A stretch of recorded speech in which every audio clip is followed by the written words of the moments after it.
This video was originally recorded December 4th, 2019 at the home of Robert and Nena Thurman.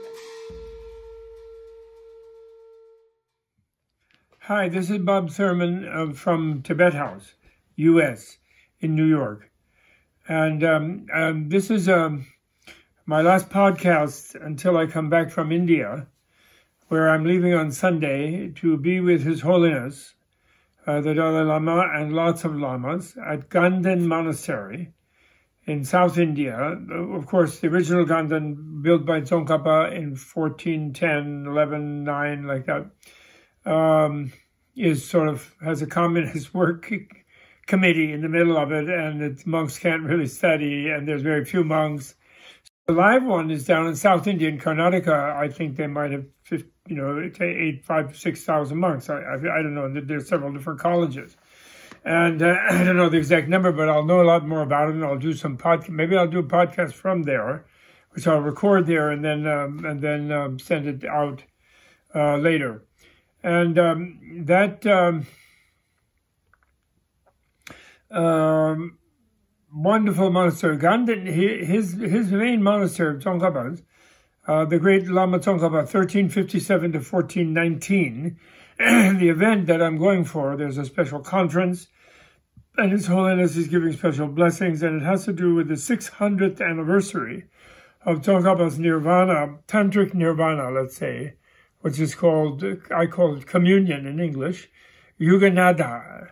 The reason many other people call it integration or union, which is a kind of tantric form of male-female Buddhahood, but at a subtle body plane. So it doesn't necessarily mean a live female or a live male, even. Both are at subtle plane. And Tsongkhapa was a monk, a celibate monk, and so he couldn't be in sort of the male-female mode. But at the moment of death, his disciples saw him change into a young youth, and then some say they saw him change into a male-female form, sort of with an angel partner.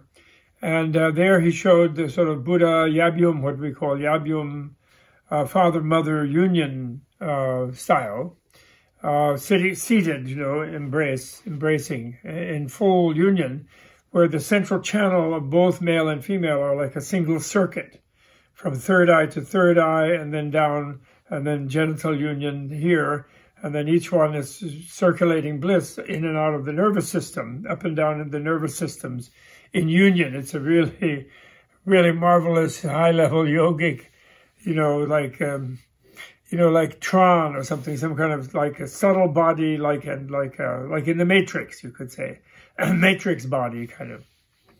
And anyway, he demonstrated that at death because he had a vow to remain celibate till death.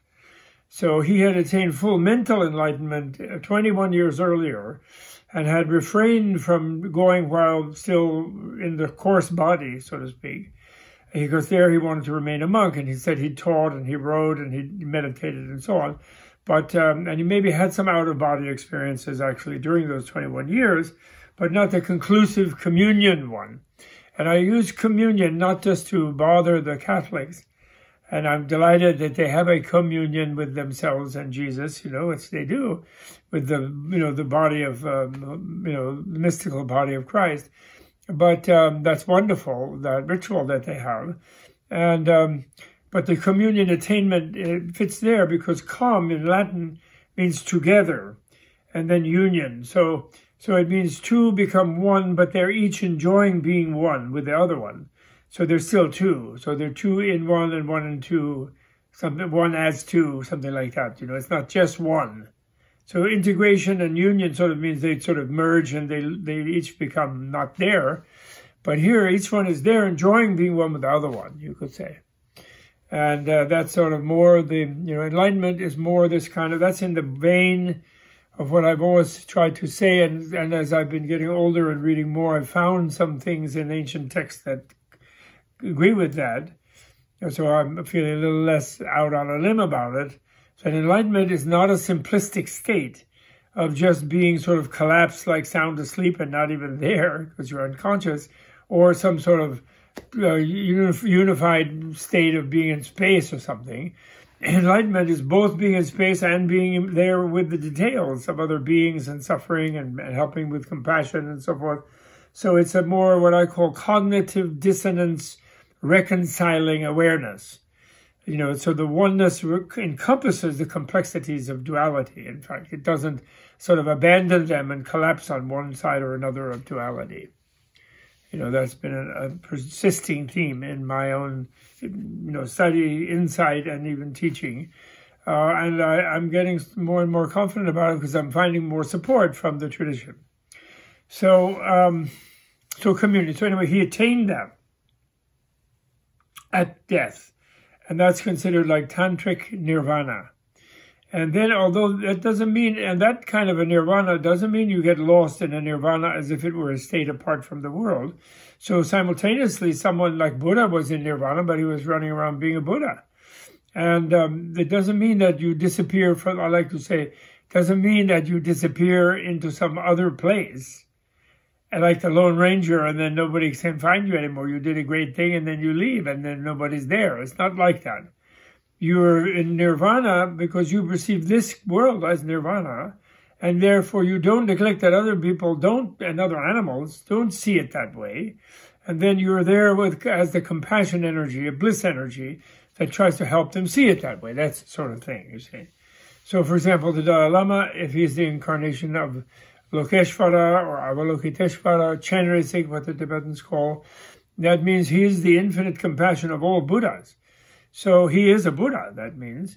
And but he's a Buddha manifesting on the compassion accessibility side, rather than sort of disappearing off into space and just hanging out and being in a bliss bubble or something like that.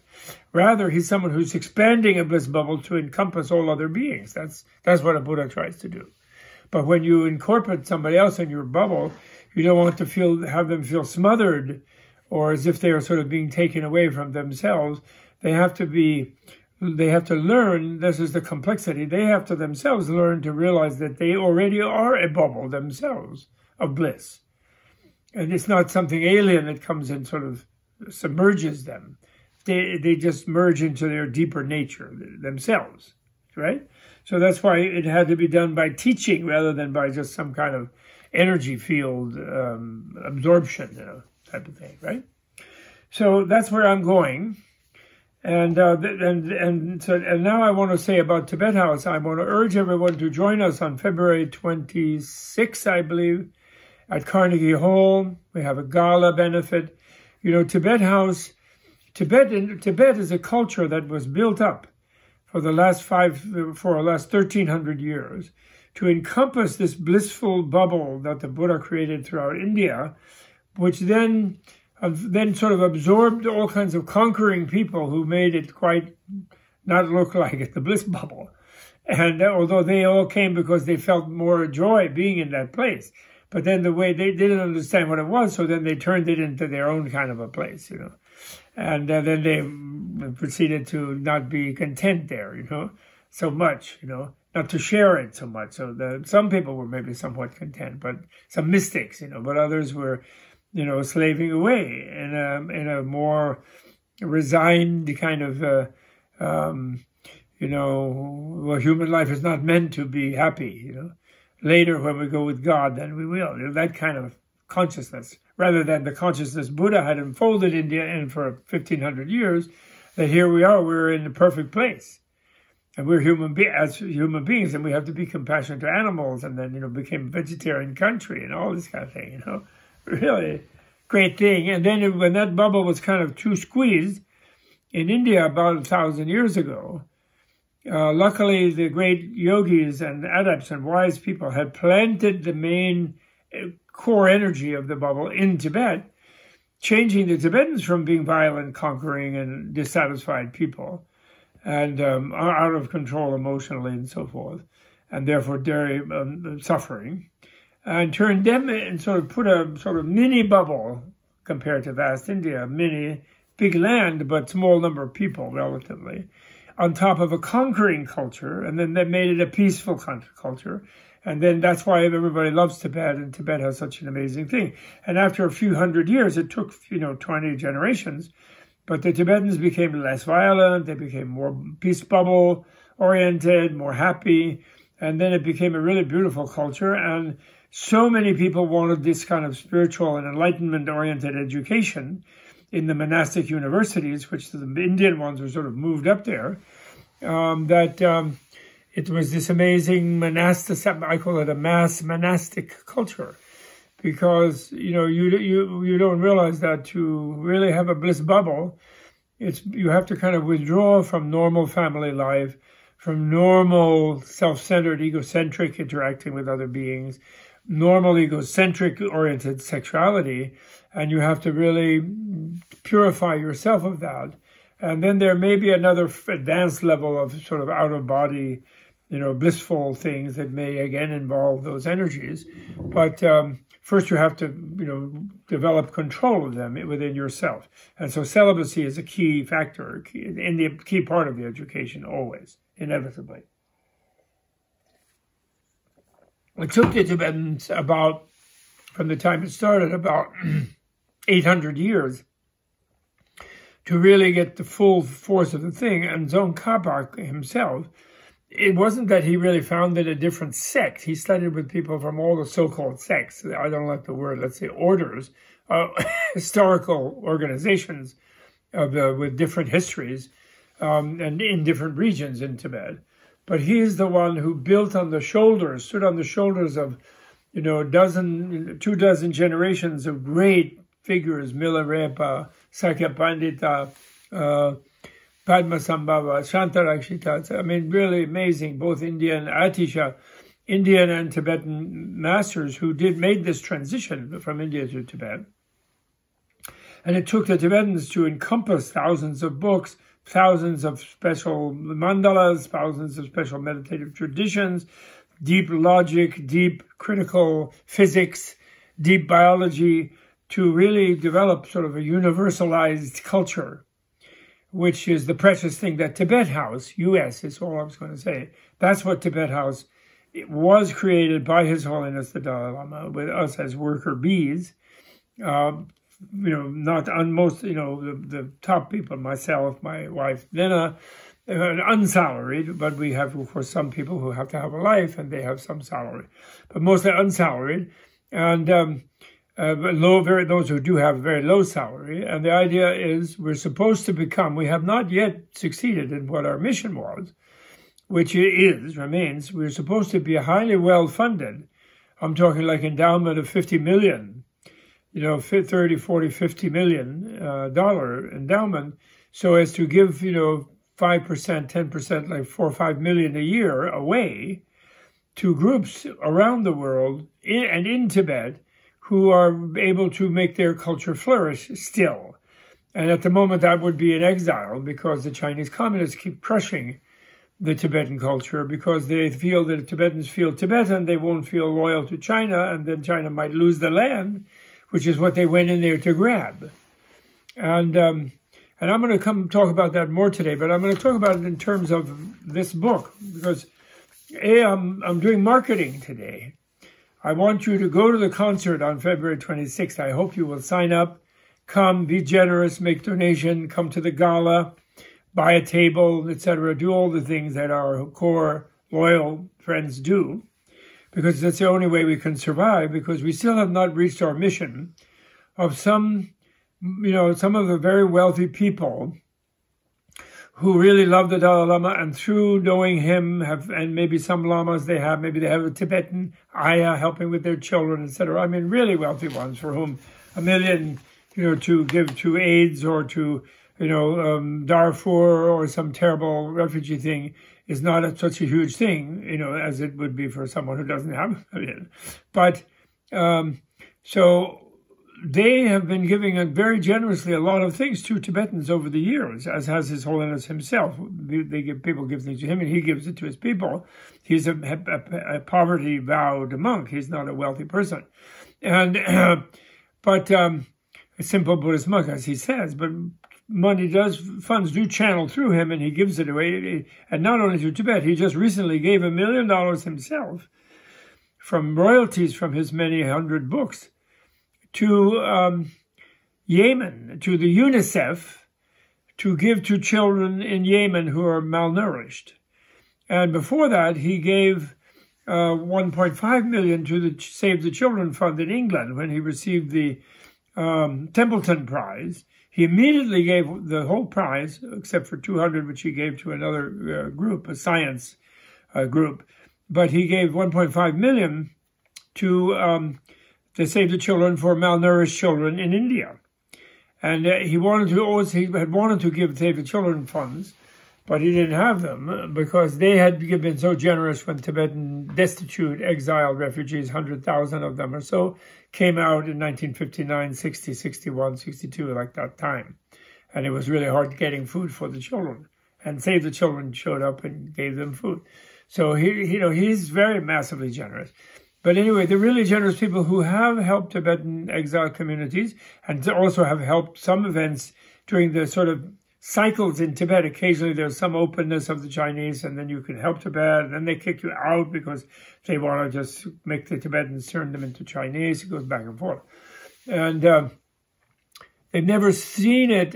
Somehow they've been confused, or rather they've had earlier priorities, immediate refugee help on the ground for food and health and education and things like that, and buildings and livelihood. And then also there's the political lobbying of the Great Campaign for Tibet that they feel as they spent a lot of money on. And then there's the religious centers where they've gone and got teachings from lamas and built the temples and things. And then the lamas will send things to their own home temple, which is also helpful. But nobody has gotten the idea that we need a Western foundation, which is itself really well funded, and with board members who are familiar with what it's all about, to be able to keep funding during this endless period of where the Chinese don't let the Tibetans use their own resources from their own land to fund themselves to keep their culture flourishing. And they even interfere with their culture flourishing. So there needs to be this outside force.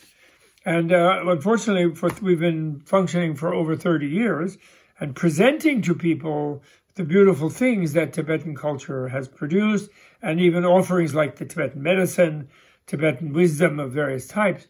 And we've helped with that. I mean, we're not the only ones, but we've been doing that. But we have not, nobody has yet decided that Tibetan culture is a planet-saving thing, and therefore it needs a powerful foundation that is focused just on that. And therefore it has funded us. But His Holiness is determined that they will. And I'm very heartened lately, since he retired from political activity in 2011, 8 years ago, he has said it repeatedly that the one thing he doesn't retire from is the preservation of Tibetan culture. And we are his cultural center in America. And he has even wanted to give us funds himself, but he's kind of held, we've asked him to hold off while he has, there are these more pressing, always pressing things. And it reminds me, there's a wonderful story in Japan. Somebody raised a lot of money, some enlightened monk at one point, raised a lot of money to carve a new set of printing blocks for the Tripitaka, for the Buddhist canon, as they had it in Japanese, Chinese translations with Japanese translations.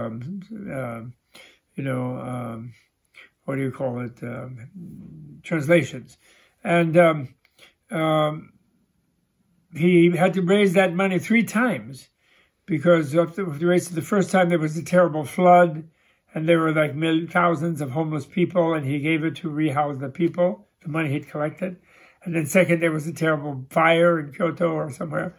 And then again, he gave away. Then the third time, when he assembled the money from the nobles and from the powerful families in Japan to do the printing, then no disaster happened that time, so then they went ahead with the printing, luckily. So it reminds me a little bit of that our story has been like that. But we don't give up, and we're here, and there's a new generation coming. My eldest son has pledged his own life's work to it, and my daughter and a lot of other younger, and they're collecting their own generation, and they will carry on. And so anyway, and so that's one thing. So then the second thing is this book. We printed this book. We created it over years. William Myers and me and Michael Burbank, we did this as the English version. We are halfway through a Spanish version with someone pro bono did it. We hired some people to do a German version, and we're halfway through that. And we want to do Russian, and we want to do other versions. And of course, we might, update each time, find some new thing we want to emphasize. So it'll be maybe a little different, the new one. But anyway, this one, we still have, the second printing still has copies available. You can get them from Amazon or from Hay House directly, or hard copy and ebook. We have an ebook on Amazon. And this is a marvelous thing. The second edition, we had a blurb from, I think this is the first edition, so I can't read it to you. But we had a wonderful blurb from Bishop Tutu, who said, Archbishop Tutu, who was called the Arch by his friends, about how it would be really good for you to learn about the life of the Dalai Lama. He really appreciates it. He and the Dalai Lama have a wonderful, there was a great book of joy of their dialogue in Dharamsala that was published a while back. Really nice, well done job. So, people think the life, of course, we've all seen Martin Scorsese's wonderful film. Recently, I went to a screening of it nearby here in the upstate New York, and there was a really great crowd, and it's a beautiful film. But it just covers what we cover in the first few chapters of the book, which is sort of the Tintin in Tibet thing, where the Dalai Lama basically escapes from Tibet, And his youth in Tibet we cover in much more detail than even the movie does, and how he was discovered, and how he was captured by a Muslim Chinese warlord, and then how they had to get him. And actually, we start even with his previous incarnation of the 13th Dalai Lama, who suffered the British invasion of 1904, 1903 and 4, fled to Mongolia and eventually to China. Then the Chinese Manchuria Empire was collapsing, and the Dowager was not religious or spiritual in Buddhism the way the earlier Manchu emperors had been, supporting Tibet and Tibetan Buddhism in Mongolia as well, and themselves being Tibetan Buddhists. And the old Dowager, here's a picture of her, she was mad because Dalai Lama wouldn't kowtow to her, because he said, I shouldn't kowtow to you because I'm your spirit. The arrangement we had with Manchu emperors is that I'm their spiritual teacher, I'm the guru. And the emperor is the patron, the head layman of the lay society, and he's the supporter of the guru. So really, he has to bow to the guru. In the Buddhist context, of course, in the Confucian context, he's the son of heaven and all that, or the daughter of heaven, I guess, in the case of the Empress Dowager. And but she was like, that's the old story. Now I'm in charge, and if without me, you're nothing. And then she even decided, she got kind of wacky in her last days, and she poisoned one of her sons, and she placed another infant one, which Bernardo Bertolucci did the beautiful Last Emperor movie about the one she placed, who then was, of course, deposed within a very short time after she died. And one of the other last things she did, we told some General Zhao, Butcher Zhao, the Tibetans called him, to chase after Dalai Lama, who got the vibe and left Beijing and headed back to Tibet. But she sent that general after him to kill him. She was got so weirded out, and she betrayed in that way the Manchu sponsorship, the patronage that they had shown to the enlightened Tibetan Lamas for centuries, since the 17th century. And but then luckily he evaded her, that general, although he killed a lot of Tibetans on his way there, defending it, who the Tibetans didn't want him going there with his army, but he did kill a lot of them. And the Dalai Lama then escaped to the British, who he had escaped from. Then he escaped back to the British. By this time he had learned that the British were maybe better than the collapsing Manchu Empire. And then he had a great friend there, Sir Charles Bell, who supported him and tried to help the Tibetans, but he had a really hard time because Churchill, the old imperialist, was trying to keep Tibet into a buffer zone on the cheap. And he didn't want to have Tibet introduced to the League of Nations. He didn't want to play footsie with whichever new government would arise in China after the fall of the Manchu dynasty, so the Brits could keep doing business there. They were there in Hong Kong, they were there in Guangdong and Canton. And at that time, and they were making deals with the nationalist Chinese. So he blocked Sir Charles Bell, who was the British agent in the Himalayas. He blocked him from really helping Tibet and making Tibet recognized by the world in the new era of nationalism. And so that British sellout, in other words, started in 1907, really. It's sort of, even the guy who invaded Tibet, when he got into Tibet, Lord Younghusband, who invaded, once he was there, he had like visions of world peace, and he became spiritual by the vibe of Tibetan culture. It was so powerful. And he tried also to make a great treaty with the Tibetans. Of course, he had to make them pay this and that for the invasion to make it passable by the empire, the British Empire, the Raj. But he made a good deal for them, and he kind of recognized them as an independent country. But then the British Foreign Ministry undid that and lied and pretended it belonged to China, and that's where the lie started. At 1913-14, they made a treaty with the Tibetan, a tripartite treaty called the Simla Convention, with the Tibetans and the nationalist Chinese. And the provision of the treaty, and then these were initialed by the ambassadors of the three countries. And then any country that didn't ratify the articles of that convention would not get the benefits of that convention, was in the convention. And the nationalist parliament didn't ratify it, so they didn't get any benefit, but the Tibetan one did. So when modern British diplomats or American diplomats or any diplomats lie and say, nobody ever recognized Tibet, that's not true. The British Empire had a treaty with Tibet. The Nepalese government at the time had a treaty with Tibet. The Mongolian independent government at the time had a treaty with Tibet. So anyway, we start in that era of the 13th Dalai Lama, because that sort of shows where Tibet starts from, coming out of being a bliss bubble planted by the great Indian psychonauts into being a sort of modern nation, sort of thing, which the people didn't do that. And this then brings me to the Chinese. And then one of the things about this book is that it's called Man of Peace because Dalai Lama is doing something unique for which he received the Nobel Prize in 1989. But I think people have kind of forgotten how extraordinary and unique it is because, the media and the leaders and and the corporations with all the economic greed, and then the armies and the competition of the politicians is such that they kind of forget things and they get unrealistic, like they're acting like there's no climate emergency, everybody, and they're burning coal everywhere and oil and trying to make money doing other things as if it's not that, it's just somehow they're muddled through, which is not the case. So because of that, they've forgotten that the Dalai Lama is suffering a kind of, if not complete genocide, semi-genocide for sure, but definitely ethnocide. Ethnic cleansing, cultural destruction, and has been for 60 years. And there was a guerrilla fight which he never blessed. And they were the guerrillas were frustrated. Actually, he liked them personally and he admired their heroism, but he never called for national uprising, never blessed the guerrilla action because he felt it would never work. And it didn't. There was one the CIA supported until early 70s, starting from Eisenhower's era in the 50s, and sort of just to harry the Chinese. And some of the Tibetans wrongly thought they were really going to, like Korea or something, they were going to really liberate at least part of Tibet. But they never intended that in that case.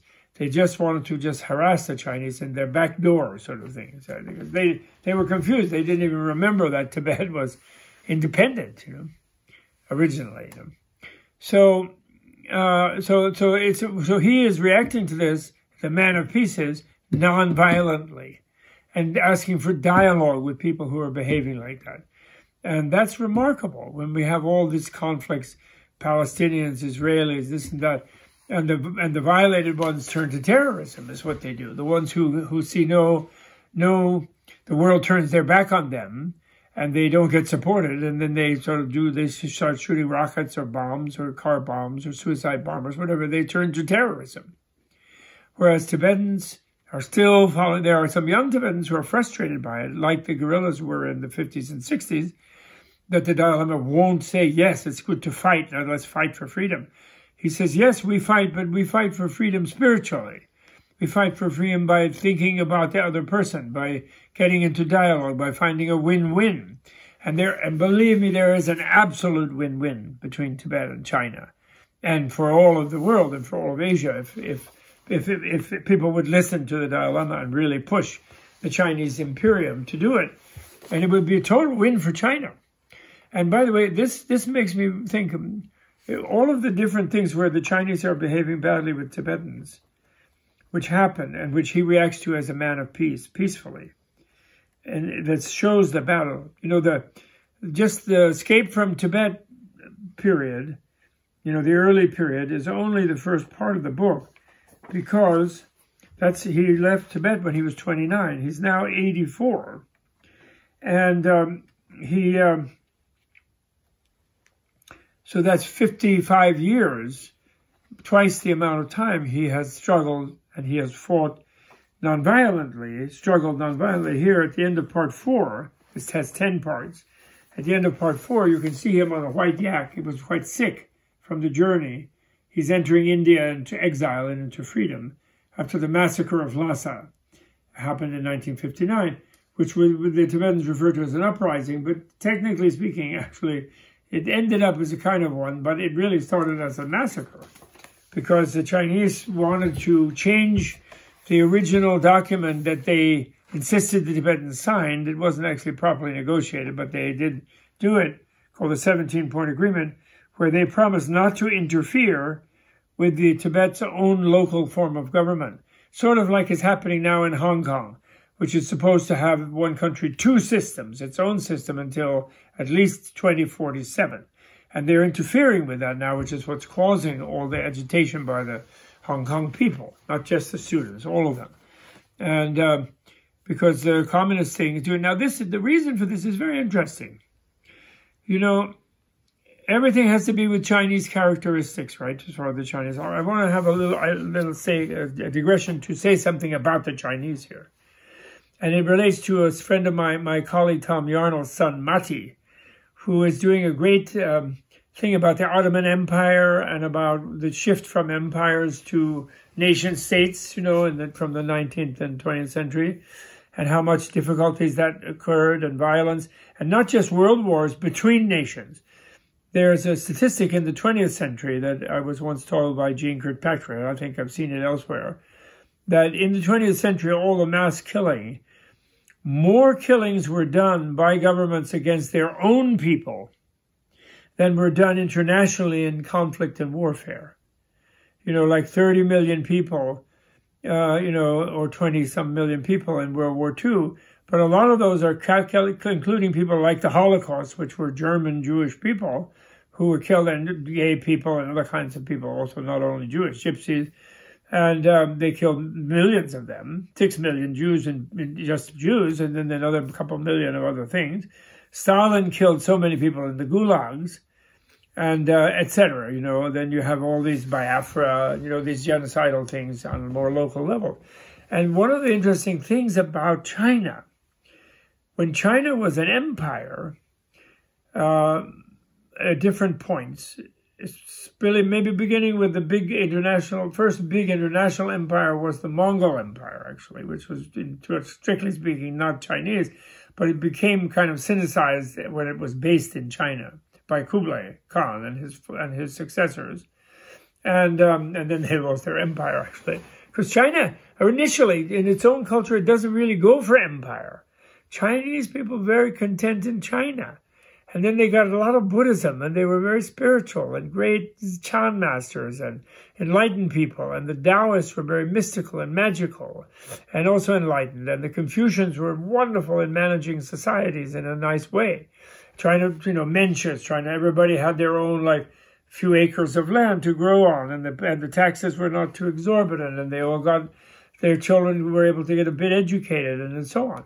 You know, agricultural society, but still with nice ideals. And Confucius taught how you should depose a king who is oppressing people.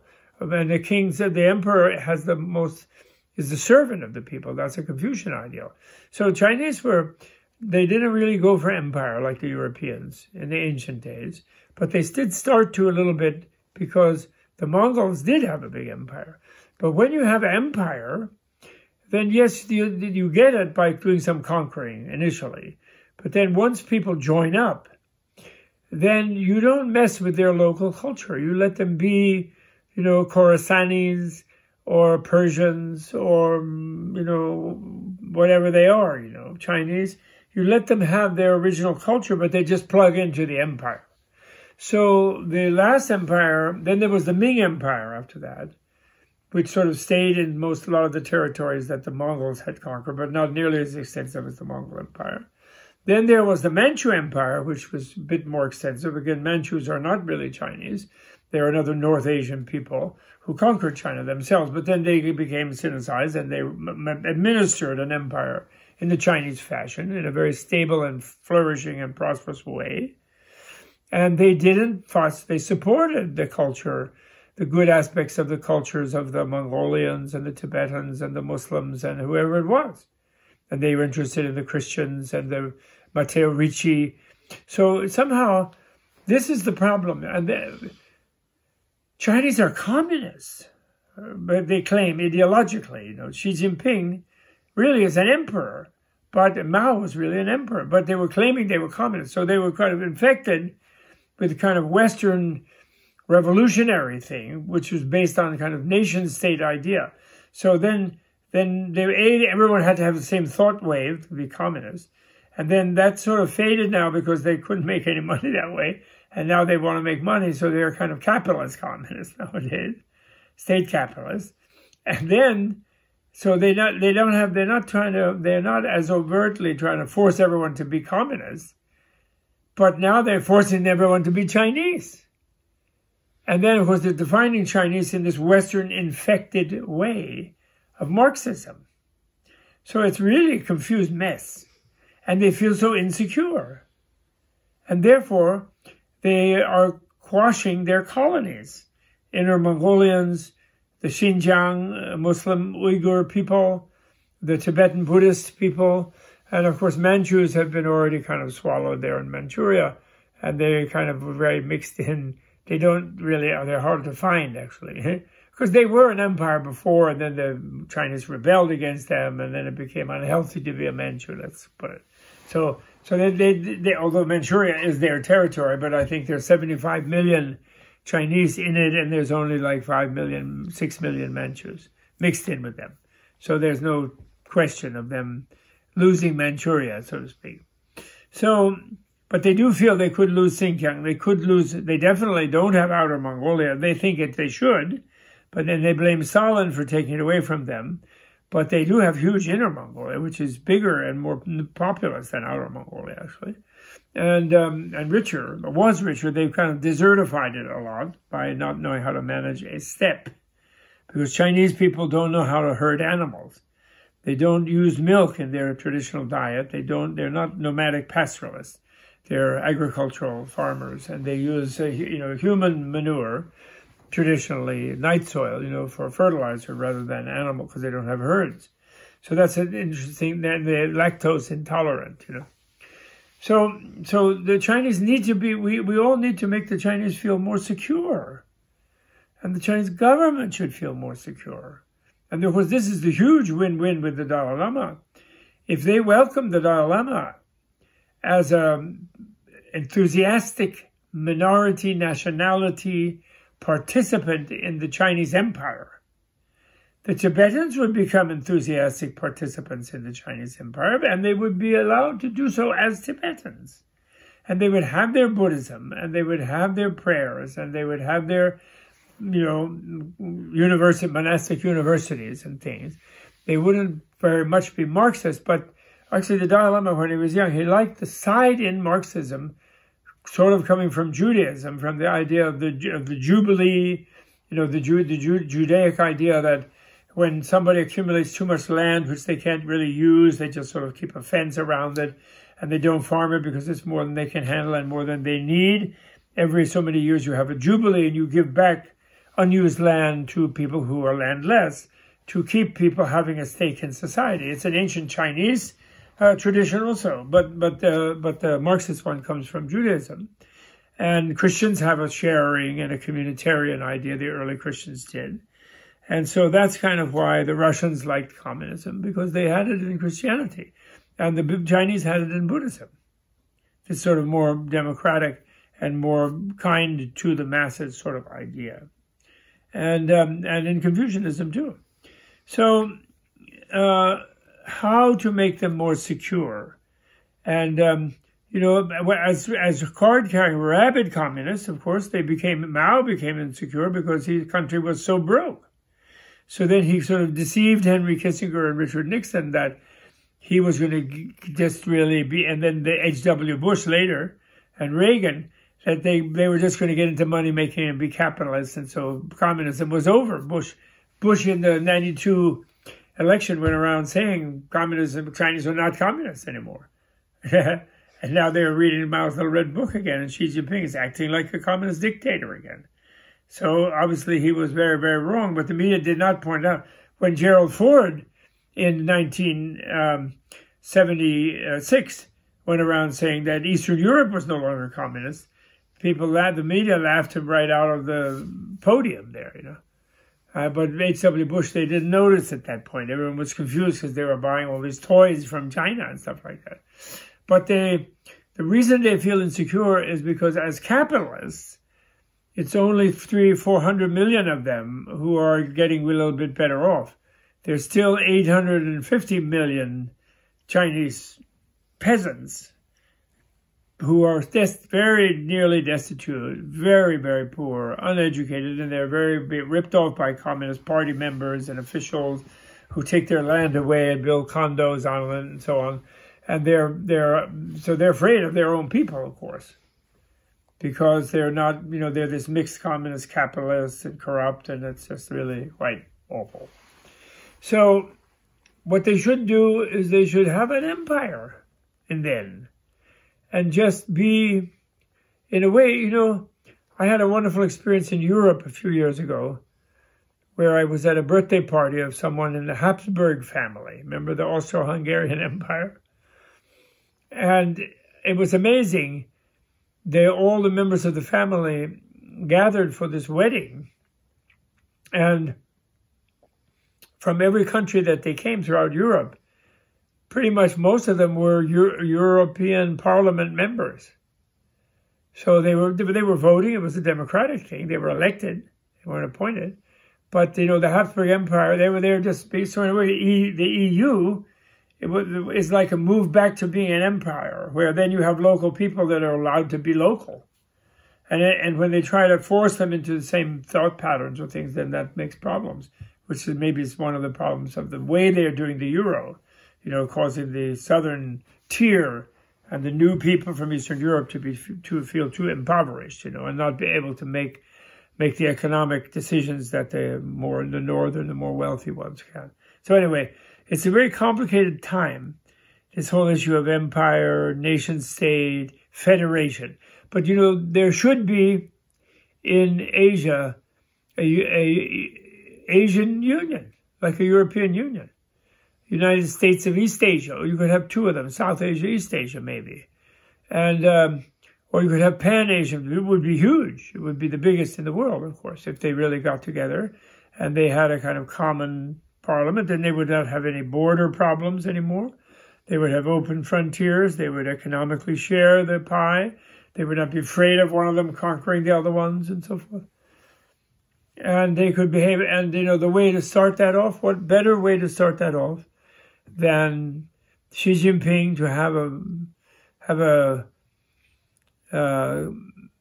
read Charles Dickens. What is it? The Ghost of Christmas Past, The Ghost of Christmas Carol. Christmas Carol, but not Christmas Carol, called the Confucian Carol, and see have his dream body taken around by the ghosts of the past and the future, and show him how people are suffering, and how the Uyghur people are suffering, how and therefore the few Uyghurs get mad and they knife somebody. But that's not because they're all terrorists or that Islam is just terrorism. Islam has a good side. Definitely, I wouldn't have lasted for thousands of years. Has a very kind side. Peace. Islam means peace, surrender, peace. Peace to you. Salam alaikum. And it's ridiculous, this thing of trying to brainwash all the Muslims to give up their spirituality in Xinjiang, what they're doing. And they're doing it with the Tibetans, And but this is the point. Dalai Lama is resisting lovingly. He's resisting this ill treatment by saying, don't looking at the causes of the ill treatment. What, you guys feel insecure? You feel if you don't brainwash me to feel that I'm Chinese, like you, that I'll somehow do something bad to you or I'll run away from you, which is not true. If you let me be me, I'll be happy to cooperate with you. Of course. That's how we'll be. We'll be a federation, like the Russian Federation. After the Soviet Union, then the Russian Federation. And actually one of the problems we're all having in the world now is that KGB only liked it when it was Soviet Union, and they're trying to reestablish that Soviet Union, and they're undermining all the European Union and all kinds of more tolerant, decentralized forms of power, So anyway, this book is so great. So we have the 55 years of His Holiness's life in exile and how he is waging nonviolent information age war against oppression of his own people.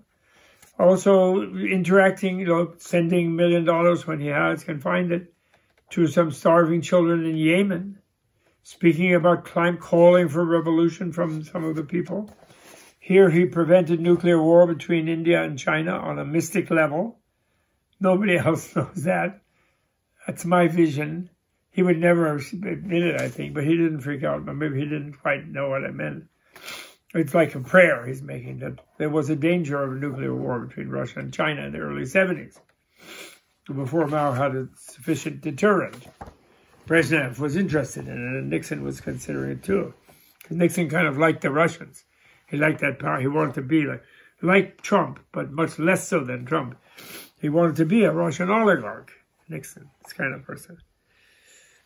So then there's these, it has these beautiful spiritual things where the Dalai Lama is mobilizing peaceful and fierce, loving and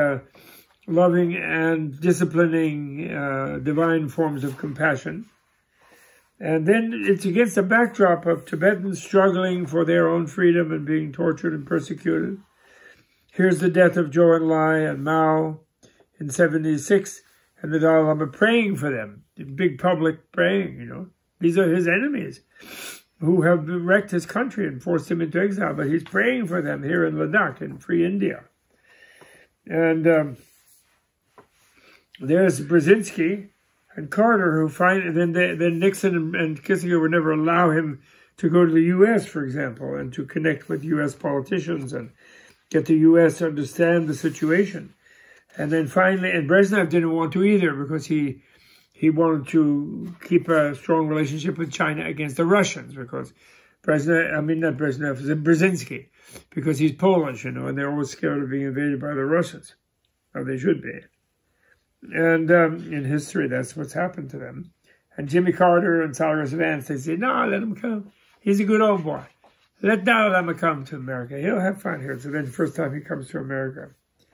And I was so thrilled that time in 1979 I met him. And I had this vision that Kalachakra Buddha, male and female, were standing here on the roof of the Waldorf Astoria. And there was a bit of bliss bubble energy there. And then the bees coming to this lotus flower garland bliss bubble of the Kalachakra Mandala, because of the presence of Dalai Lama there. The bees were all these diplomats in pinstripe suits, who come to the UN in the autumn, And they're the pinstripe bees, they were like. I had a dream like that. So anyway, I showed the Kalachakra on top of them. Not right on top, it's just over the front door. And he begins to have a little speech.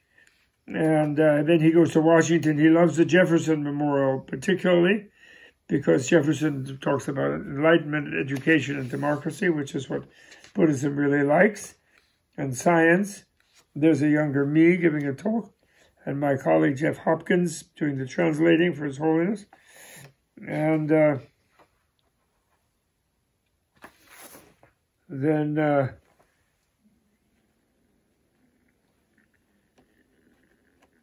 oh yes, that's my teacher Geshe Wangyal welcoming the Dalai Lama. That's fun. And then she let it send him mete. And then, unfortunately, the Chinese freaking out, Deng Xiaoping, Well, at first, Deng Xiaoping tries to, then that's around the same time as the Gang of Four goes down, 79, Dalai Lama's first trip. And Deng Xiaoping emerges as the power, 3 years after Mao died. And then there was some back and forth, and Hua Guofang and those guys. But finally, Deng Xiaoping, then he arrests Mrs. Mao, and then they finally get going. And then he tries to invite the Dalai Lama back to Tibet, because he's misinformed, Deng Xiaoping is, by the local Communist Party officials in Tibet, that the Tibetans are all so happy, and they're all thriving, and they don't like the Dalai Lama. And then he wants the Dalai Lama to come and see that China has done a good job and made Tibet nice, because he was misinformed. Meanwhile, the Tibetans have been tortured by the local officials and military people, and they've been beaten up and had a horrible time. So they're really unhappy, And so, but Deng was so well misinformed that he issued a special order to the Tibetan people everywhere where the Dalai Lama went. Ahead before he came, the Dalai Lama's party went. Dalai Lama didn't go, but his ambassadors went to see the situation. He said, "Don't spit at them. Don't be angry with them. Yes, they're Dalai Lama clique, the capitalist roaders. They have all these expressions, bandit imperialists, but don't be mad at them. Be nice, because then we want Dalai Lama to come back, and you all want him to come back too, right? So don't." And then meanwhile, when the embassies came, the people flung themselves at their feet and they wept and they said, "Save us from this torment we've been going through. We've been killed and we've been deprived and we're destitute and we're tortured. And, we've lost our uncle and cousin and family and class struggle and thought reform and brainwashing and can't be spiritual or religious. We've lost everything." So then that embarrassed Deng. And by the third embassy, he turned off the embassies.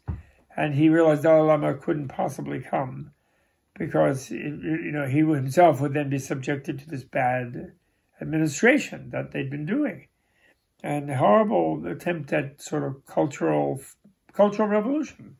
Change everything by force, It's like, as Dalai Lama says, it's like you beat someone over the head and then you say, "You have to love me. I'm your dearest friend. This hurts me more than you." Bam, bam, bam. Now you have to love me. And meanwhile, the guy's like, "Ow, ow, ow," It's not going to love you. It's crazy, So anyway, this is the backdrop. But Dalai Lama doesn't call for war. He calls for peace. Then here's Richard Gere and a few of us get going trying to help. And after that's over, then this was one really good guy. This was Hu Yaobang. And actually, his right-hand guy was Xi Jinping's father. So we had high hopes when Xi Jinping became president this last decade, because Hu Yaobang was very unhappy about the Cultural Revolution and also about the horrible way in general, not only the Cultural Revolution, but that the Chinese had treated Tibet like a colonial way. And he apparently shed tears even when he saw the mess of Tibet and all the wrecked monasteries and everything. And he proclaimed a bunch of liberal policies that then Deng let that happen for 3 or 4 years. But then when he realized that Tibet was in no shape to present to the Dalai Lama, and the Dalai Lama was not coming back, he then reversed those policies and he busted Hu Yaobang and Xi Jinping, who was Xi Jinping's father.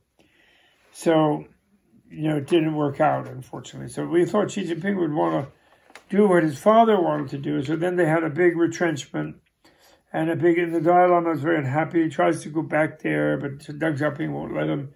He even offers to go back, even to join being tortured at some point. He did in the early 80s.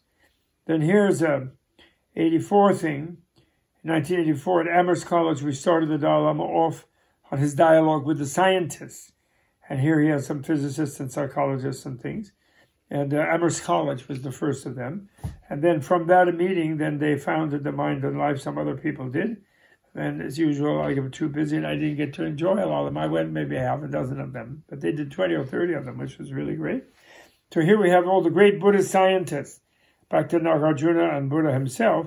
And on this side, we have, Descartes and Einstein and Carl Sagan's down here and other modern ones, Richard Feynman. We have like the Western scientists, Newton and Copernicus, I think, is one of them.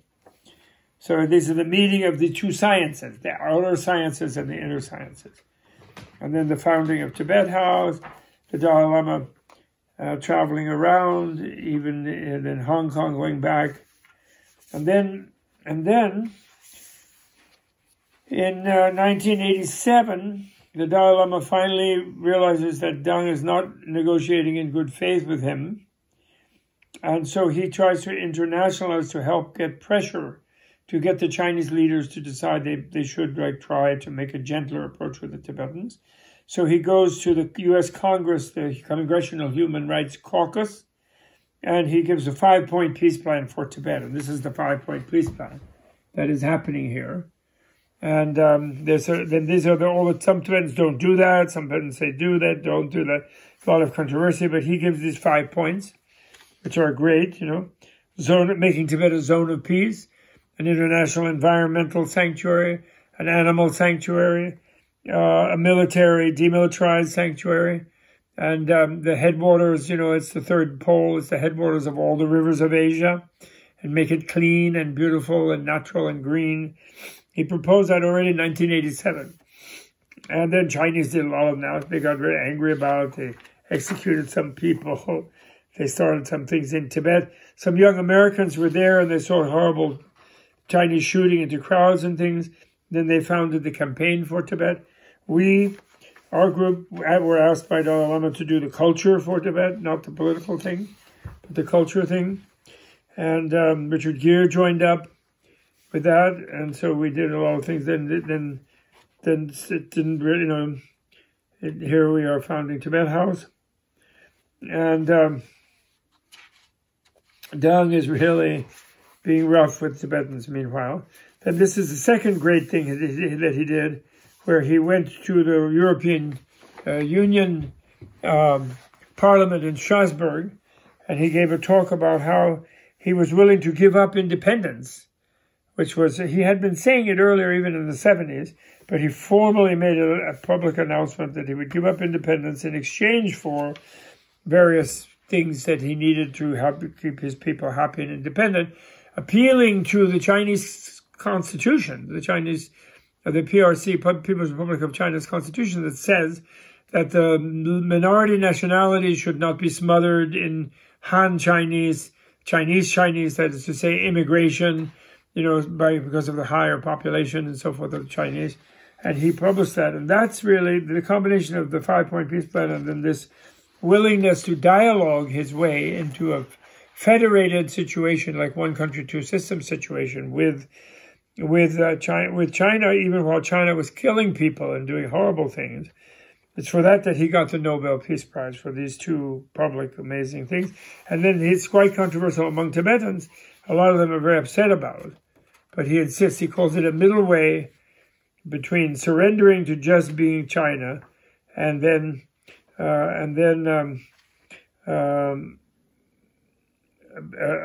fighting. That's one extreme. The other extreme is fighting violently and calling for a violent military revolutionary movement.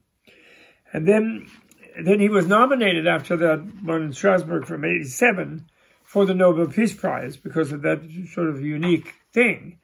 And then he kept not getting it because the Norwegians were, foreign ministry and so forth, and the Nobel Prize Committee were thinking, well, China is trying to be more modern, they're trying to behave. Remember, Deng Xiaoping had gone with that to get rich is glorious, and he was trying to pretend to the capitalists that China was going to drop its ideology and everything, Doesn't matter whether the cat is black or white as long as it catches mice, to get rich is glorious, all this sort of thing. But then the students are demanding, then they like the Hu Yaobang guy, who was more liberal to start with, and then they do Tiananmen Square at 89. And it's a real freak out. It's like the riots that are going on the planet today by the people who feel disenfranchised. So the young people did that, and then even workers joined them too. And peasants came in from the country. So this frightened the Chinese leadership. They're always frightened of a revolution because they were revolutionaries, right? And so then they cracked down, They did a big crackdown. But around that time, then the objection in the Norwegian committee to giving Dalai Lama the Nobel Peace Prize on the basis that it might anger China was removed, because China was behaving so badly that they didn't, there was nothing to reward by not giving the Dalai Lama, not recognizing the Dalai Lama. So they recognized him. And then this shows him, this water design is the ocean, his name Tenzin Gyatso, Dalai means ocean. And so these are the oceanic waters of him, and his is his 1,000-armed Bodhisattva angel or Bodhisattva or Buddha of compassion, 1,000-armed form, meaning reaching everywhere, help thousands of people. And this is Tiananmen Square, and while that's going on there, and he's praying for this to happen. And then he gets the Nobel Prize, to everybody's amazement. And here he's getting, this is wonderful. I actually got to go to that. Quite amazing. Unfortunately, Nena couldn't go with me because she was ill at that time. She had a terrible illness that year. Was physically paralyzed. It was a really climactic time for the family. It was really terrible. But anyway, she was getting better by this time, so I was able to go. And it was in the Edward Munch Hall. And then here's Gandhi and Martin Luther King and Tolstoy, the great advocate of peace and his elder age, the War and Peace author, behind him kind of. And he acknowledges, I don't think he mentioned Martin Luther in that speech, but he mentions Gandhi because of being Asian, He doesn't mention Tolstoy. And then his favorite thing was he went up to see the Sami people in the north of Norway, Sweden, Finland, and Russia, who are these like Laplanders, And he went on a reindeer sled. He was really happy. That was his favorite thing. He didn't really like the formalities that much of the Nobel Peace, but of course he realized that it would be helpful to his people. So he accepted on behalf of his people. And then there was a period when then Berlin Wall went down, remember? And then apartheid was coming down. Mandela got out of jail. It was really wonderful. And there's the waters of the ocean going everywhere. And Dalai Lama was able to have access all over the world. He met Angela Merkel when she was not yet chancellor. He met lots of people, and everyone was, and the different popes, and everyone was hoping that the Tibet thing would be resolved in a positive way. Win-win, win for China, win for Tibet. Not against China, not downfall of China, win for China. But guess who didn't want to bother with it? And here we had a lot of art exhibits, Bill Clinton, and Gorbachev, he got Nobel Prize also. But then, no, doesn't stop them. Then Chinese are mad. They're freaking out. And Hu Jintao was really not a good premier. And he was a party boss in Tibet. He was made the president by Deng. On his deathbed, he made Jiang Zemin promise to make Hu Jintao the head. And Hu Jintao was, because he felt Hu Jintao would never let go of Tibet. What people don't know is that Deng Xiaoping considered the acquisition of Tibet as a colony of China to be his major achievement as the leader of China. Before, when he was under Mao, and he was relentless, never relent on giving Tibet more one country, two systems. And then the Panchen Lama disappears and so on. So then that all happens around that time. So then the struggle goes on. And then there's this terrible murder that happens by some fanatics funded by the Chinese. Dalai Lama gets, so this is then our more modern time, where Dalai Lama gets a medal, and Hu Jintao, Jiang Zemin, and then Hu Jintao are president in China. They keep up the bad policies. Then toward 9/11, toward the end of Hu Jintao's time, terrible thing. Then and he likes Bush. Bush has the same birthday, of course, much younger, different year, but they're both July 6th, and they kind of were buddies. But then Bush wouldn't listen to him when he said, after 9/11, don't attack any country. Find out who did this, why. I guess he didn't protest so much stopping the Al-Qaeda in Afghanistan, and but then invading Afghanistan and occupying it he was against. He advised not to do that. Invading Iraq, completely advised not to do that. But Bush and Cheney wouldn't listen, so they did, and we know what catastrophes that has brought about. At one time, some people asked Dalai Lama to go see Saddam Hussein and get him to cool down, promise not to do things, but he couldn't go because Tutu wouldn't go, Oscar Arias wouldn't go, Elie Wiesel wouldn't go, his fellow Nobelists wouldn't go. And he felt, since Saddam Hussein was a Muslim, as a Buddhist, he has no leverage there. He needs to bring Muslim leaders and Christian leaders and Jewish leaders with him, Nobel Prize winners. And so then he ended up where he didn't go. He was willing to go, though. But then they didn't want to go, so then he didn't go. And then terrible things, they invade. Then it's more like the current story. And in between, of course, one thing I haven't showed is the Dalai Lama, his studies in the 60s, where he first starts doing this Kala Chakra, the Wheel of Time, his sort of spiritual development side. He has special visions. He performs a mass, like a Pope's mass, like a mass initiation, they call it, into the color particle mandala of the Kala Chakra for hundreds of thousands of people at a time. Usually a Dalai Lama does that once or twice in a lifetime in Tibet. And here he's done it now 33 times, or maybe 33 or 34 times, because he had special visionary permission to do so. Here he's in his formal robe as the teacher of this Kala Chakra, this time machine, maybe trying to accelerate the new age that will come when people will be free and they'll be allowing each other to be free. So that's really fun.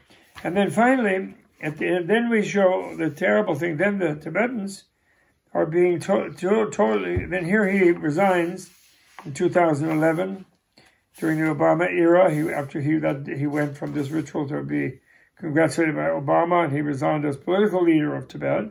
Here he's meeting with Obama, and he does the Kala Chakra in Washington D.C. And but then the terrible thing is Tibetans in Tibet. Then after the Olympics, Tibetans have a kind of rebellion in Tibet. That is a true rebellion, mostly nonviolent. Chinese crack down.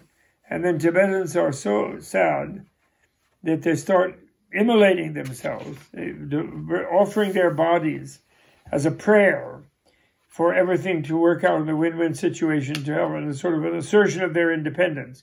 It's like they're saying to the Chinese, you can't brainwash me, you can't dominate my life, because you can't even kill me, because I'm going to take my own life. I'm going to give up my body. I'm going to find a better body in a better situation. But I'm not going to hurt you in the process. So it's not like suicide bomber, but it's kind of, and it's not even suicide because they don't think they're dying. They just think they're giving up that body. And the Tibetan word is ranlu, me sekpa, burning one's body in the fire, not killing oneself. They don't use that expression. And these are these heroes who did that. Although ahead of time, everyone tells them, don't do that. And then here Xi Jinping comes in 2012, and then we're hoping, because of his father's friendship between Dalai Lama and his father, we're hoping that he'll turn well, and he has one of the officials sort of under him to say we should change the policy with the Dalai Lama and the Tibetans and let them to be culturally free. And then there's another one who's saying, no, we have to brainwash them, we have to cut off the head of the snake, reasserting the old bad policy, and so far the bad one has succeeded. And here's their 80th birthday. But everything is kind of difficult in the whole world. The whole world is a mess. Tibet is a mess. Bad as ever. After 50, 60 years, the world is a mess. And this is the oracle situation being taught. Elephant is India, the eagle is America, the bear is Russia, the dragon is China. And their Tibetan oracle is telling the constellation of the powers and what he can do, how stirred up they are, what he can do about it. Modi gets elected. And that's the end. Then he's just dealing with the scientists, and he's sort of patiently biding his time. And then finally we have an epilogue, which is, then it goes on with the birthday thing. And then it shows the Dalai Lama's 4 points of hope, where he says we're going to save the environment, we're not going to pollute it, we're not going to have wars, we're going to be peaceful, we're going to have psychological inner science, yogic science, as well as Western medical, materialist science. And we're going to have individualism and liberty and not dictatorships. So because things have gone better in that regard since the 20th century, beginning of the 20th century to now, he's optimistic about the 21st century, although we realize that it's looking like this, in fact, outside, because it's a residue of all the negative side of things. But he's confident the positive side will come out. And he shows that in this epilogue. Then he shows his whole meeting of world religions, including secular scientists are here, and how he wants all the world ideologies to get along and not fight.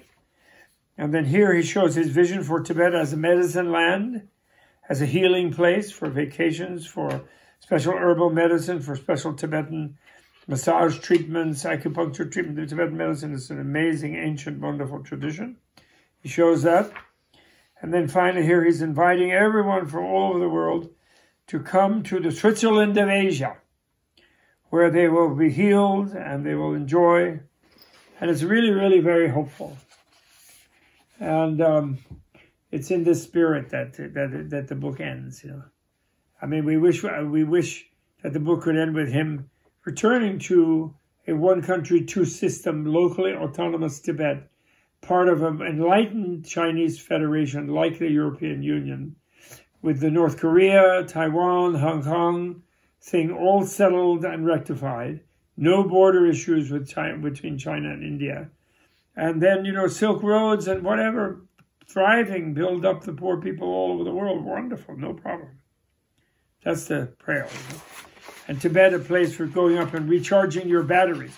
Actually, you can't really, one of the things the Chinese cannot live, nobody, you know, the Chinese have been hundreds of millions of people and Tibetans only, you know, 6 to 15 million over centuries. And Tibet is as large as the whole of the U.S. west of the Mississippi.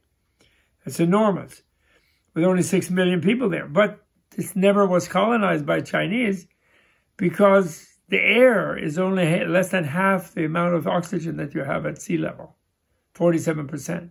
And you can't live year-round long-term if you grow up at sea level. Impossible. So therefore, it never was colonized. And this new attempt at colonizing will fail. And actually, the people who go up there to make money, Chinese, they don't stay the whole year round. Because they get sick if they do, and their wives, if they get pregnant, they immediately go lower altitude because they'll miscarry if they stay at that altitude. It's a special genetics that the Tibetans have that you can't reproduce. It takes like 10 generations to adapt. So that's it. Please buy Man of Peace for Christmas. Give many copies to your friends for Hanukkah. And make this great man known in a time of hope. And of course now where we need the hope is that someone like Greta Thunberg, and he has invited Greta Thunberg and other people born in the 21st century to make this kind of peaceful revolution of speaking up and making the older generations act now in the global planetary climate emergency and not make wars and not make more coal mines and horrible things, you know, and create more hurricanes and droughts and forest fires. I mean, really dreadful.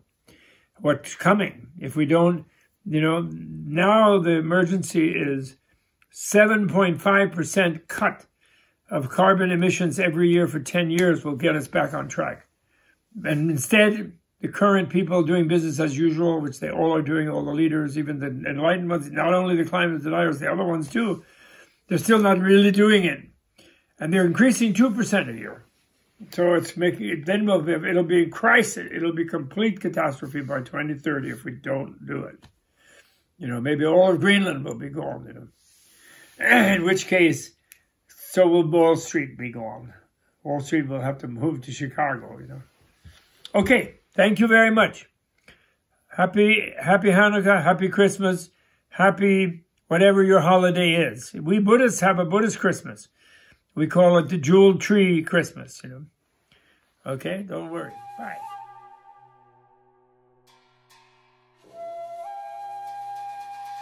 This video was brought to you in part through the generous support of Tibet House US membership community and viewers like you. To learn more about the benefits of Tibet House membership, please visit tibethouse.us. Thanks for watching. Tashi Delek.